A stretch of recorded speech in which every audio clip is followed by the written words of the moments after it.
ابو ہریرہ رضی اللہ عنہ روایت کرتے ہیں، رسول اللہ صلی اللہ علیہ وسلم ایک مجلس میں کچھ کہہ رہے تھے کہ ایک اعرابی آیا اور اب سے پوچھا کہ قیامت کب آئے گی۔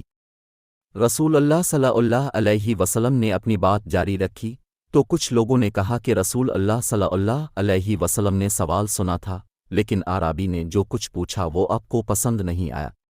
ان میں سے بعض نے کہا کہ رسول اللہ صلی اللہ علیہ وسلم نے اسے نہیں سنا۔ جب رسول اللہ صلی اللہ علیہ وسلم اپنی بات سے فارغ ہوئے تو آپ نے فرمایا کہ وہ سائل کہاں ہے جس نے قیامت کے بارے میں دریافت کیا تھا؟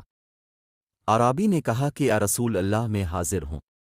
پھر آپ صلی اللہ علیہ وسلم نے فرمایا جب ایمانداری ختم ہو جائے تو قیامت کا انتظار کرو۔ اعرابی نے کہا وہ کیسے ضائع ہوگا؟